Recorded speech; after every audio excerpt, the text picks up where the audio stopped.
Sudah sakit begini investasinya untuk sehat itu aja. Kalau ada rezeki investasinya buat kesehatan. Waktunya tersita di cuci darah sehingga dirumahkan dulu sementara. Nah, tapi ternyata selamanya kayak gitu. Yang penting untuk menumbuhkan semangat hidup kita gitu. Kalau kita pulang cuci darah tidur, ya ndak beraktivitas, ya nanti badannya akan ndak terbiasa. Betul. Akhirnya nanti tersugesti lemah, sakit gitu. Makin drop ya. Berbagi cerita untuk saling inspirasi. YS Podcast. Assalamualaikum warahmatullahi wabarakatuh. Jumpa lagi di YS Podcast. Ini part ketiga perbincangan saya dengan Kak Tiko. Kita akan berbicara di sini bagaimana sebetulnya menjadi normal ya setelah ditetapkan menjadi pasien gagal ginjal. Di part 1 sudah kita bicarakan gejala-gejala apa saja yang menunjukkan ke gagal ginjal. Kemudian di part kedua nanti bisa dicek di konten sebelumnya ya. Di situ kita berbicara bagaimana penerimaan. Nah, ini letak krusial dalam fase ketika menjadi pasien gagal ginjal. Nah, yang ketiga, bagaimana menjadi produktif, tetap produktif. Artinya memang tidak bisa normal seperti dulu, tapi bagaimana untuk terus menjadi orang-orang produktif ketika menyandang atau sudah menjadi penderita gagal ginjal. Kak Tiko, sepertinya menarik sekali ini. Kita coba ini berdasarkan pengalaman Kak Tiko ini yang ya tetap aktif di kegiatan-kegiatan organisasi kan, kemudian di kampus juga tetap seperti biasa ini Kak Tiko ini. Jadi apa sebetulnya Kak Tiko? Setelah di part sebelumnya kita sudah berbicara tentang penerimaan, kerelaan, keikhlasan di situ. Nah, setelah itu ya sudah menjalani rutinitas cuci darah 2 kali dalam seminggu dan berusaha menjadi ya harus tetap produktif. Bagaimana sebetulnya Kak Tiko? Ya, jadi kembali lagi kita harus sekali lagi ya kita harus banyak melihat dunia luar lah. Jadi jangan dengan komunitas kita yang kecil, misalnya komunitas cuci darah di Mataram misalnya, kita paling tidak juga melihat nih komunitas orang cuci darah di luar gitu ya, supaya kita bisa mengambil ibroh ya, pelajaran. Dan kembali lagi kita harus punya moto hidup bahwa gagal ginjal tuh bukan gagal hidup gitu. Kan ginjalnya aja yang bermasalah, tapi yang organ kita yang lain kan masih bisa dikasih fungsi sama Allah gitu ya. Nah, terkait dengan produktif, jadi mungkin saya sedikit bercerita ya terkait dengan aktivitas-aktivitas saya. Jadi memang ternyata kita harus nggak boleh diam. Gitu ya. Karena dengan diam itu tentu banyak pikiran yang merasuki yang tidak ya. Iya, betul. Ya, sehingga menjadi aura negatif gitu ya. Maka kita makanya ketika saya minta dulu tahun 2018 baru saat diponis gagal ginjal dan belum cuci darah karena 2019 saya cuci darah Agustus. Itu ketika pemilihan ketua PCIAI Mataram, Lombok Barat dan KLU. Saya nggak sanggup gitu. Tapi orang nggak tahu kalau saya saat itu gagal ginjal. Karena saya sembunyikan gitu. Di situ masih belum nggak ada yang tahu. Saya itulah umumnya itu takut ya diketahui orang gitu. Nah, tapi kemudian saya coba sholat gitu saat itu ya di acara itu, waktu itu pemilihan itu saya sholat, ya Allah kalau memang ini yang membuat umur saya lebih panjang gitu, dengan saya berkontribusi kepada orang lain itu orang banyak karena membantu orang kan di organisasi itu tidak dibayar dan sebagainya, maka saya siap gitu. Akhirnya betul aklamasi tanpa ada pemilihan itu menunjuk saya sebagai ketua IAI itu Mataram. Dan saat itu saya punya keyakinan bahwa semakin banyak kita berbuat buat orang lain, insya Allah dari doa orang itu gitu, Allah memberikan umur yang lebih panjang. Gitu. Nah, dari situlah saya mulai apa ya, punya semangat. Ya, punya semangat untuk bekerja gitu ya. Bekerja kalau di kampus karena rutinitas ngajar yang ngajar. Cuma sudah tidak mau apa namanya terlibat dalam birokrasi gitu. Jadi fokus ngajar. Fokus ngajar gitu ya. Karena takut tidak maksimal dalam berbuat untuk amal usaha gitu ya. Jadi mengajar dan di luar ya organisasi sekarang seperti itu. Seperti itu sih. Luar biasa bisa kembali menjalani rutinitas, bahkan sangat luar biasa ada pengabdian baru ini. Pasca ditetapkan menjadi pasien gagal ginjal. Ini yang luar biasa. Kemudian ketika dalam ini kan ada komunitasnya lah ya. Nah, Kak Tiko kan tahu, berarti ada beberapa pasien lain yang tidak mendapatkan perlakuan yang adil, yang baik lah. Setelah dia ditetapkan sebagai gagal ginjal. Nah, ada cerita nggak terkait bagaimana sebetulnya teman-teman yang lain itu, Kak Tiko?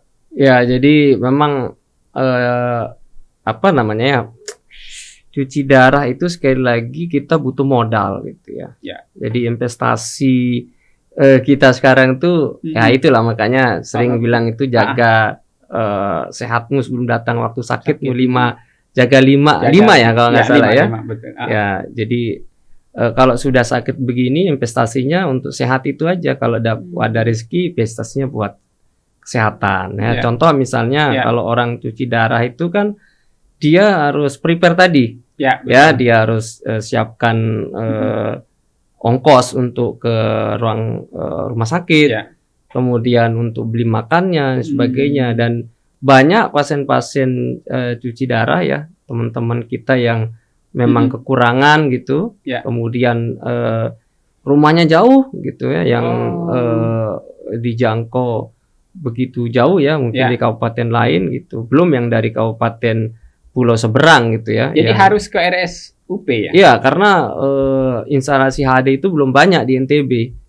Ya, adanya di rumah sakit kota, rumah sakit provinsi. Sekarang baru ada di Dompu, di KSB gitu, di Lombok Timur. Ada. Jadi, tapi jumlah pasien kan banyak.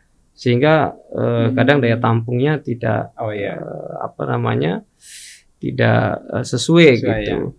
Nah, itu yang jauh-jauh itu kadangkala kita prihatin gitu. Kita prihatin dia tidak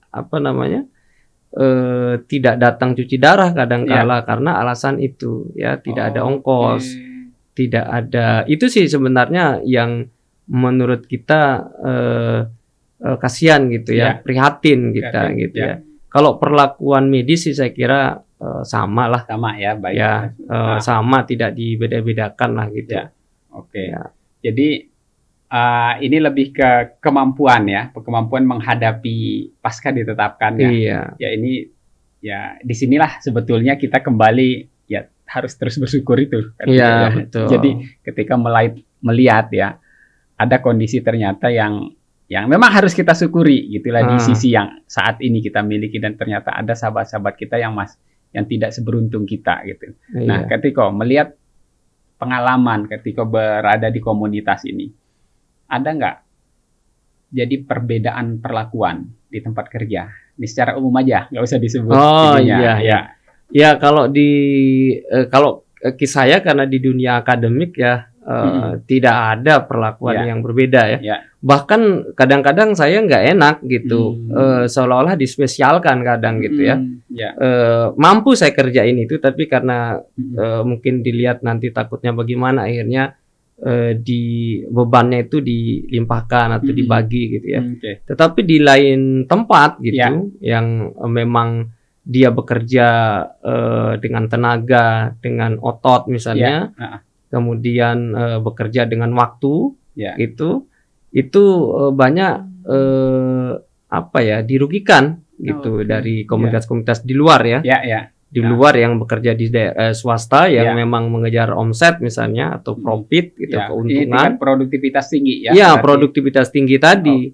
Ya, alasannya umumnya ya karena waktunya tersita di cuci darah, sehingga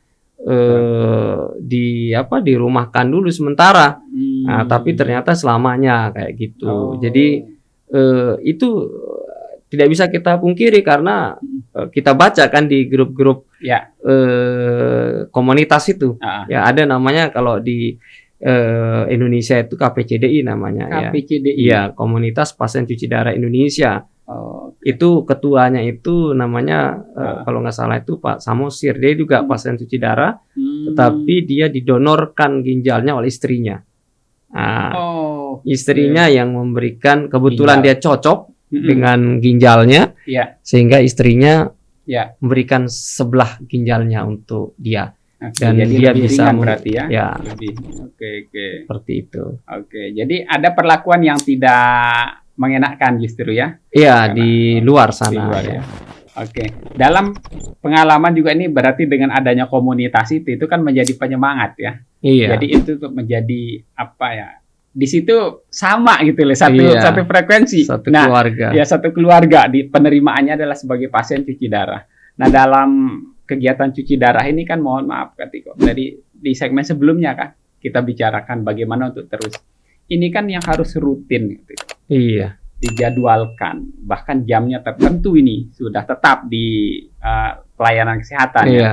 Nah, kita berada di lingkungan kerja lagi gitu. Nah, tadi sudah luar biasa kalau kampus bisa sangat menghargai bahkan memberikan kelonggaran. Ini kan ini sebuah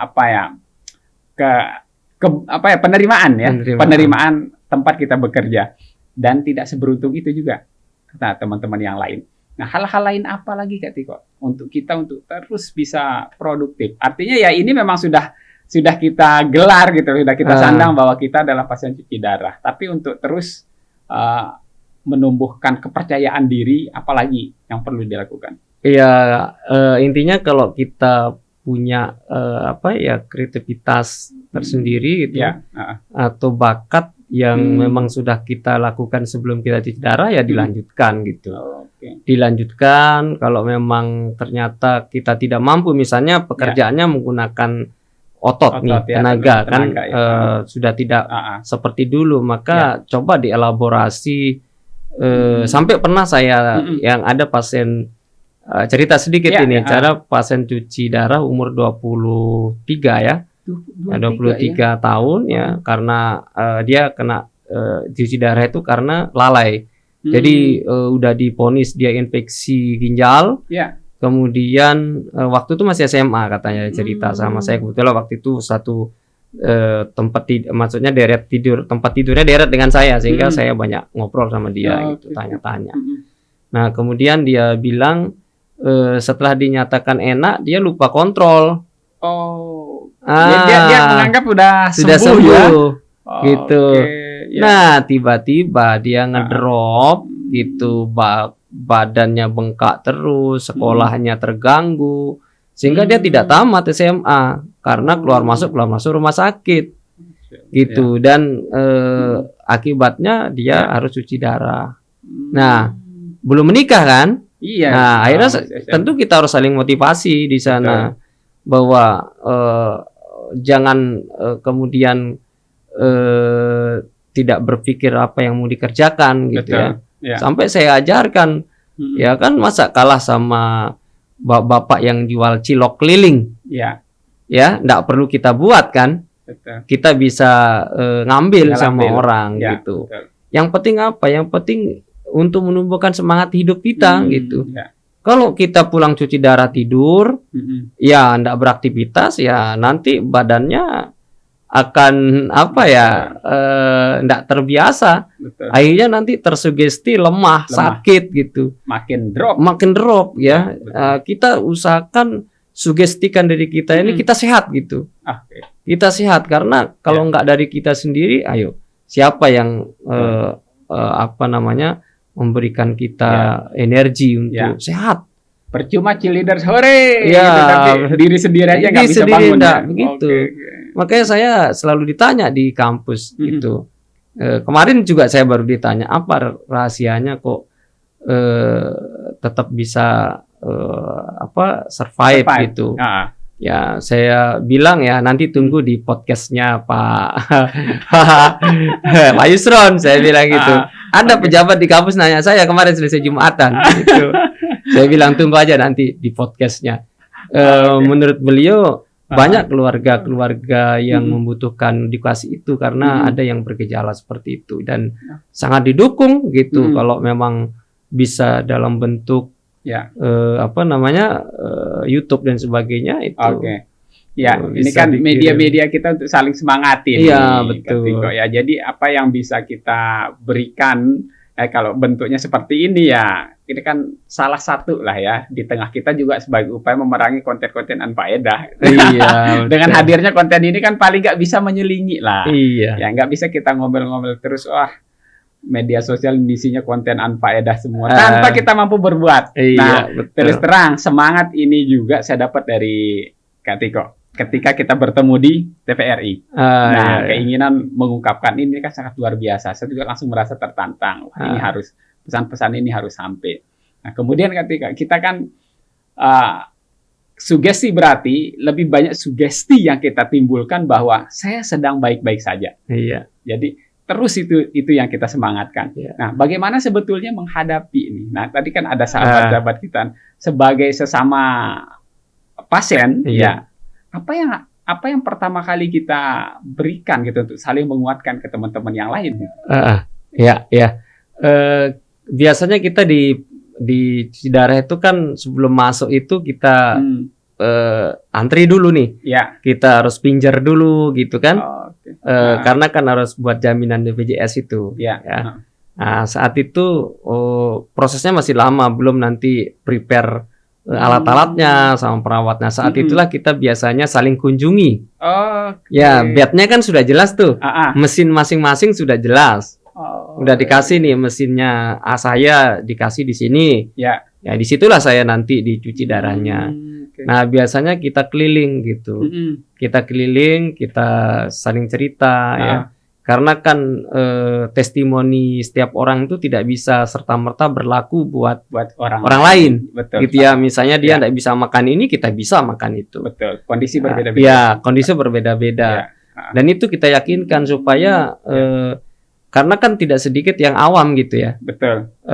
Yang pasien ini. Yang baru terutama kan. Ya, semua nggak boleh dia makan. Ya dari mana gizinya nanti kan gitu. Iya, betul. Karena menurut dia semuanya ini gitu. Pantangan semua. Ya, pantangan semua. Ya, kan tentu kondisinya berbeda dan kita sharing pengalaman ya. Kemudian kita suruh juga dia yang terpenting dia harus rutin kontrol tiap bulan dan minum obat. Jadi harus tetap ada obat yang kita minum? Tetap harus, tergantung apa pencetus utama gagal ginjalnya kan. Kalau hipertensi berarti tetap minum obat hipertensi. Dan ada juga obat suplemen tambahan ya, vitamin ginjal misalnya, kemudian kalsium misalnya. Dan ini diabaikan umumnya oleh banyak pasien karena dianggap cukup dengan cuci darah. Ya, makanya pasien cuci darah itu kalau sudah terlalu lama bertahun-tahun, tulangnya keropos, jalannya nggak bagus.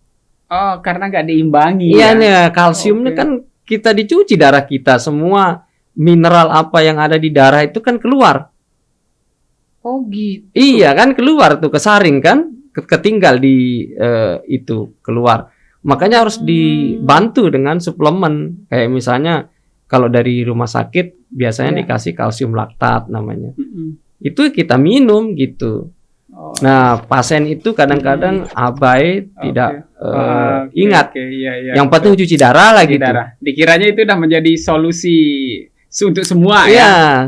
Nah, ini buat teman-teman cuci darah ya tentu harus jangan malas ke dokter setiap bulan untuk kontrol ya. Itu namanya sering kita sebut itu rapot bulanan. Rapot bulanan. Iya. Nanti rapot 3 bulanan. Ada lagi. Iya, kita setiap 3 bulan itu kita harus cek darah lengkap. Urium, kreatinin namanya parameter darah yang terkait dengan ginjal. Ya, kalau yang setiap bulan itu HB dan sebagainya itu rapot bulanan. Iya. Kan kita harus berusaha jangan sampai HB kita 7 ke bawah. Kalau 7 ke bawah kita nanti tidak bisa cuci darah, harus transfusi darah. Wah. Nah, Ini nanti nambah saya cerita berarti lagi ya? kenapa kalau cuci darah Oke. itu dampaknya gimana kan gitu. Apa namanya? Kalau ini Transfusi ya. ya. Oke. Seperti itu. Oke. Jadi sangat luar biasa.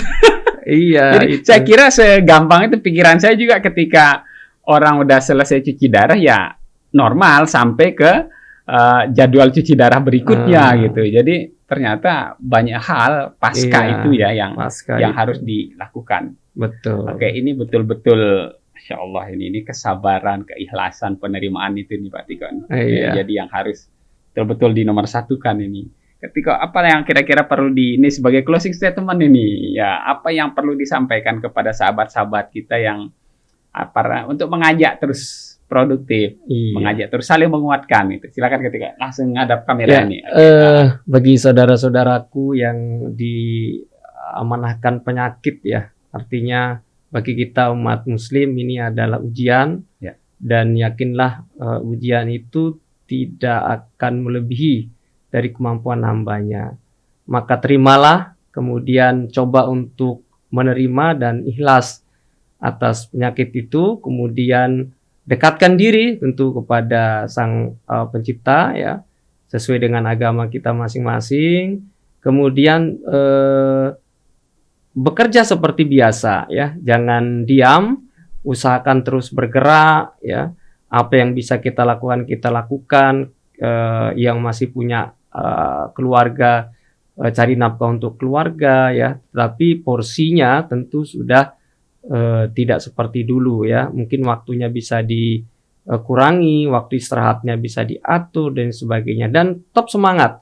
Yakinlah bahwa kita gagal ginjal itu bukan gagal hidup ya, masih banyak. Dan yakin juga ya, satu yang harus kita yakini, orang sehat ya, orang sakit ya, orang kaya, orang miskin, semua akan mati, semua akan meninggal ya. Tidak harus menunggu dia sakit baru dia meninggal, orang sehat pun juga meninggal. Maka dari situ teman-teman semua tetap semangat ya, jalani cuci darah dengan rutin, dengan baik, ikuti anjuran dokter dan tentu minum obat dan kontrol. Saya kira itu mungkin closing statement-nya. Dan sekali lagi, gagal ginjal bukan gagal hidup. Terima kasih.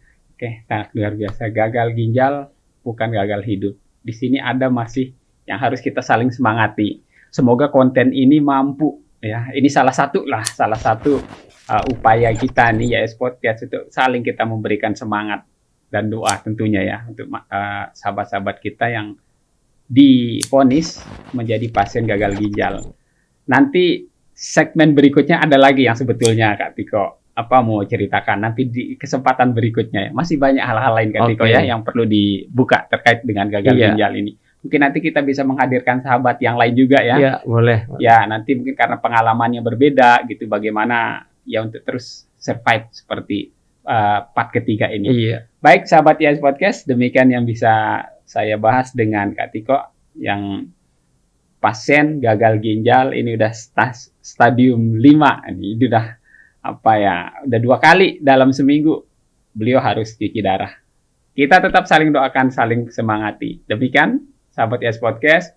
IAS Podcast berbagi cerita untuk saling inspirasi. Ketemu lagi di konten-konten berikutnya. Assalamualaikum warahmatullahi wabarakatuh. Waalaikumsalam warahmatullahi wabarakatuh. Berbagi cerita untuk saling inspirasi. IAS Podcast.